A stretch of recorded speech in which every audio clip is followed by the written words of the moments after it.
Hello.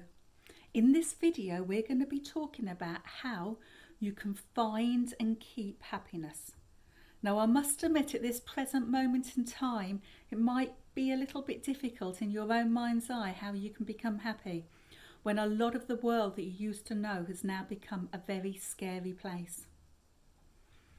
A few years ago a palliative care nurse went around and interviewed people towards the end of their life.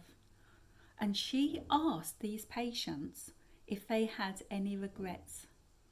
Now, it might surprise you to know that even back then, one of the top of the biggest regrets was people hadn't allowed themselves to become happy enough. They almost saw it as like a payoff condition. They were only allowed so much happiness or something negative might happen to them. And in thinking in this way, they weren't as happy, or they didn't allow themselves to be as happy as they could be. Well, I'm here to tell you, you are allowed to be and you can be happy on a day-to-day basis. Many of the great philosophers throughout time have known the importance in well-being and allowing yourself to be happy. Aristotle said it's the end point of everything. Why everybody does everything for that ultimate goal to be happy. Why do people work? They work to get money. Why do they want money? They want money to buy things. Why do they want to buy things? To be happy. It's the end point. But what he did say, it's slightly more weighted than that. It's like a purposeful happiness. Living life with a purpose that makes them feel happy. Lao Tzu, that wrote the Tao Te Ching, he regularly talks about being happy in the now.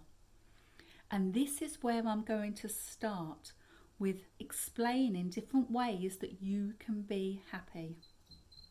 And one of the ways you can be happy is appreciating your now. And this one is especially important in the current world as it is, where you might not even be able to go outside because you might be isolating for your own protection. But even if you can't go anywhere apart from your four walls, you can be present in the moment. You can live for your now. You can wake up in the morning and you can appreciate the little bits of wonder that are in your current world. And that is a lot of the time, speaking about mindfulness and happiness are very, very closely linked. When you are more mindful about your day-to-day life, when you are really in your body, being, your happiness automatically will go up.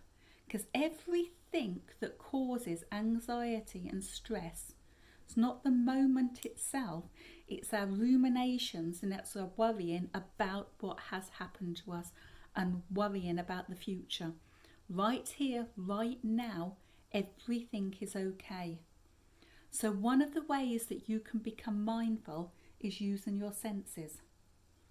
So that might be, for example, when you get up in the morning, you might wake up and be present in your body. Feel yourself, notice the warmth of your bed sheets. When you get out of bed, it might be becoming aware of your feet on the cold surface if you've got floorboards, and really feeling it and noticing it and thinking, that's really interesting. Having a drink, having a cup of coffee or a cup of tea in the morning, smelling it, feeling it in your hands and really noticing how it tastes. What this does, it might seem very simple, but it's bringing you to the now.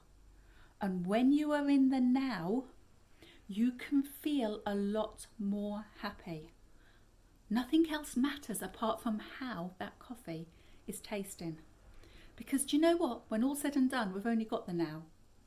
Even the beginning of this video was the past. You haven't got that. We've only got the now. So if you're in your home and little things that you can do, you can maybe look outside the window and feel the sun on you. Notice in your garden little tiny bits of life beginning to come through the ground as spring approaches. It's about noticing these moments that you can become more and more happy. So that's the first one, and we're going to go through more little tiny bits of nuggets that you can take with them. If you implement them in your life now, then you can increase your happiness. And if you keep doing these on a day-to-day basis, happiness, feeling content, will become your new norm and your new state of being. Another way that you can increase your happiness, might sound odd, is actually being kind and nice to others. The more you give out to others, you will feel that better about yourself.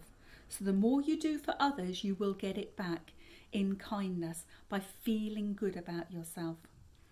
Now, I know you might not be able to go many places at the moment, but what you can do is, for example, if you are on social media, you can just, on somebody's picture, saying, "That's a lovely picture," give people a compliment.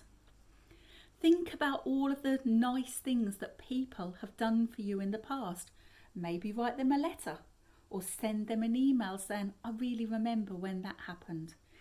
Simple, tiny things make a huge difference to your happiness. When lockdown is lifted, and maybe when you're out and about, hold the door open for somebody and let them walk in first. These tiny little nuggets make such a difference to your own well-being and your own happiness. Another way that you can embrace happiness is learn from your past mistakes and practice optimism. If something's happened to you that wasn't so good, or you feel a little bit bad about, it's all part of the learning journey, because you can build upon that. In Japan, they've got an art form. They've got these amazing bowls and jugs that are worth priceless, lots and lots of money. If one of those gets damaged, then they don't try to repair them and make them perfect. They colour them in with gold and silver, and it increases the value. And you can almost like apply that to yourself.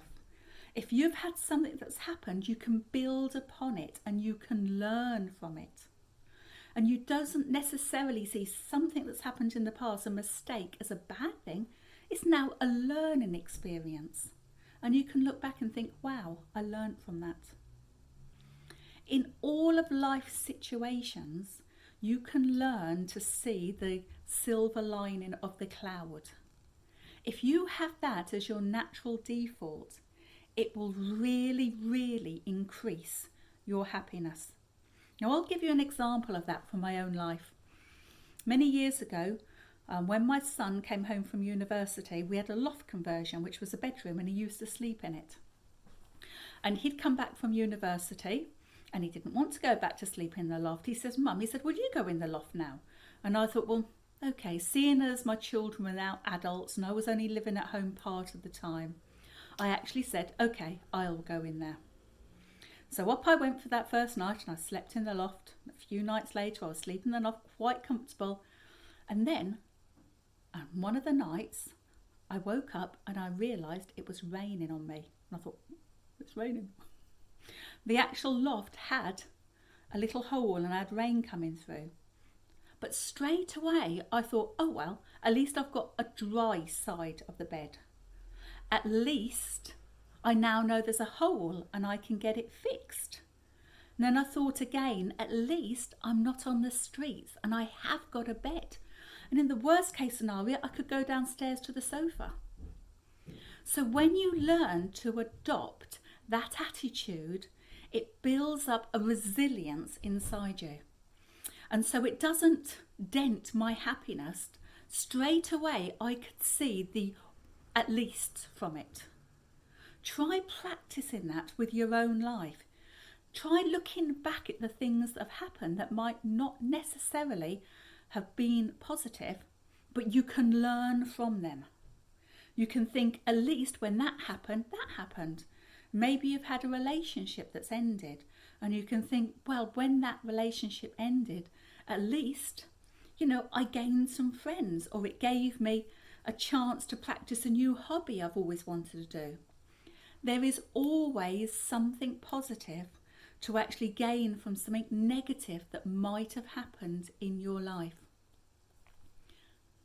Another way you can increase your happiness is to look at all of the things that are in your life that you can now be grateful about.